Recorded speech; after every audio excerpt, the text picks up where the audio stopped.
singing and making melody to the Lord in your hearts, giving thanks to God at all times. Melody Beatty says this about gratitude. Gratitude unlocks the fullness of life. It turns what we have into enough and more. It turns denial into acceptance, chaos into order, confusion into clarity. It can turn a meal into a feast, a house into a home, a stranger into a friend. Gratitude makes sense of our past, brings peace for today, and creates a vision for tomorrow.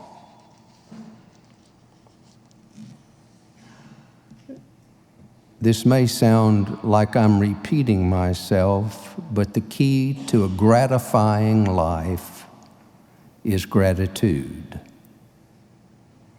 When we fail to express gratitude, I think it's because we forget just how much life is gift.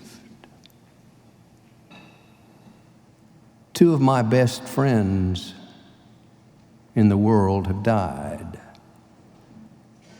One at 50 on December the 15th, 2000. One in August of last year. Life is gift. We don't know how much is promised. There is none of it promised. Gratitude is the beginning of the stewardship of our lives and our resources. In our stewardship emphasis, you will hear a lot about gratitude, that we give not out of duty, but out of gratitude for what God has given us. You see, it's not just about raising a budget. It's about raising God's children. That's the emphasis.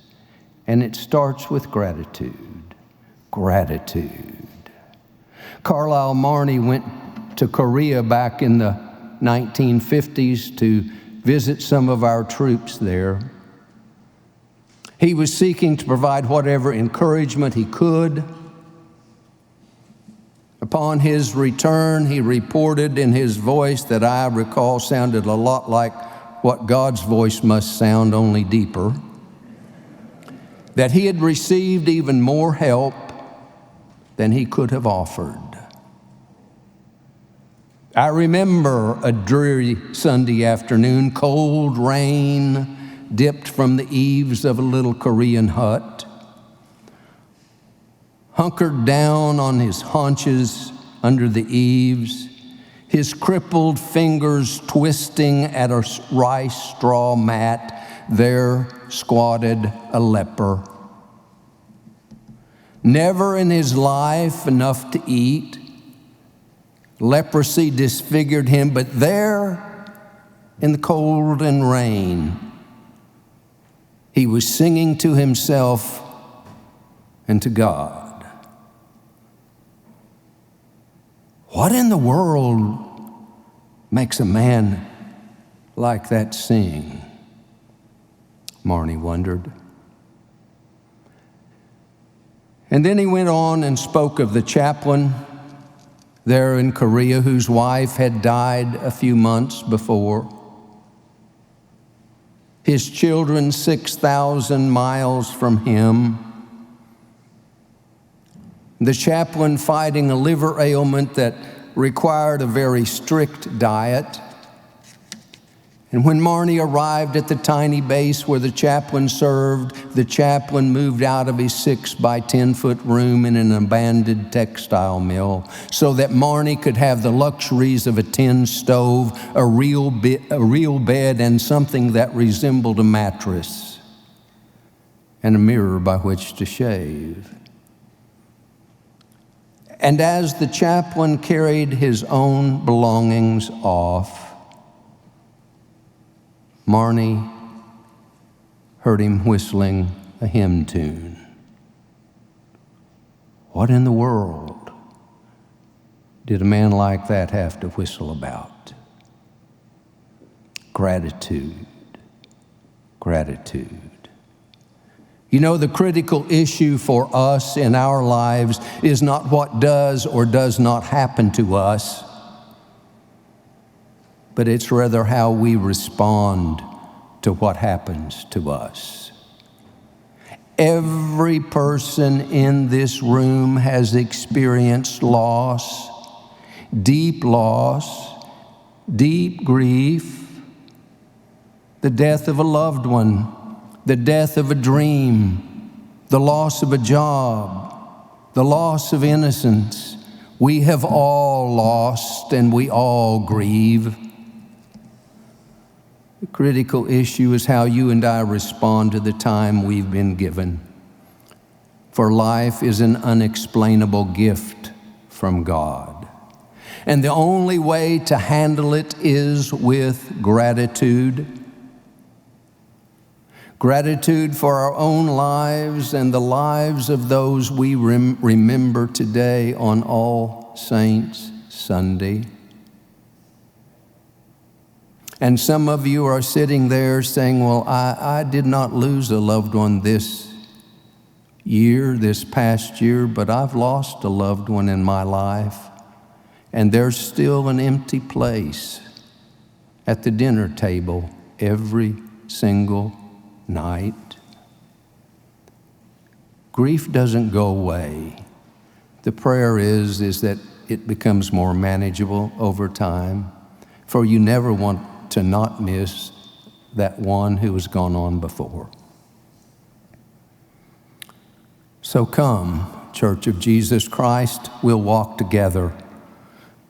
The world may wonder why we are singing as we go, but that is the only appropriate response for God's faithful people. During the 30 Years' War of 1618 to 1648, Martin Rinkart served as the pastor of a small Lutheran church in Eilenburg, Germany. He came to serve just as the dreadful bloodshed of the war began, and he spent the remaining 32 years of his life faithfully ministering to the needy people in Eilenburg, Germany. During his service there, the city was attacked 3 times, and in spite of that fact, it still served as a haven for thousands of refugees because it was a walled city. And as you might expect with all those people crammed into the city, this walled city, it wasn't long before famine, disease, and death began to take their toll. For a time, Rinkart was the only pastor in Eilenburg, Germany, and it fell to him to officiate the funerals of those who had died. In 1637,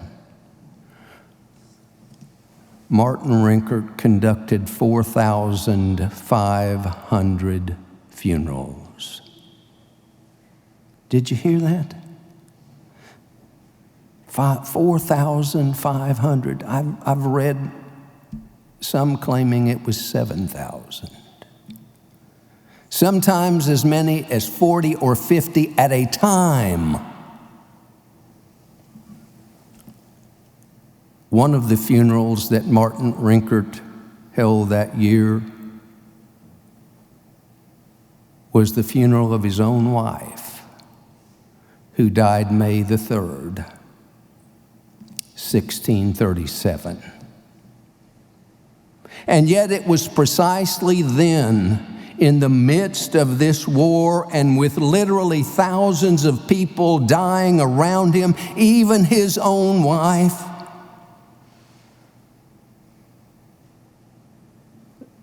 that he wrote these words.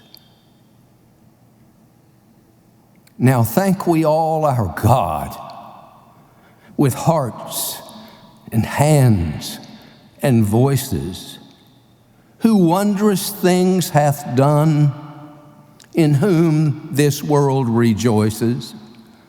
who from our mother's arms hath blessed us on our way with countless gifts of love, and still is ours today. Do you find that as remarkable as I do? Do you sense what kind of witness Martin Rinkert was in that situation? For even in that context of unspeakable loss and grief, he could lift his heart and voice in worship and thanksgiving for God's provision. In the face of our world, the pain that is in our world, what's happening in our community, the pain of the loss of the loved ones we remember today, how can we express gratitude? Or perhaps the question can be, and should be, how can we not experience thanksgiving in the light of what God continues to do for us? God's steadfast love, the psalmist reminds us, endures forever. The text says we make the most of time by walking together.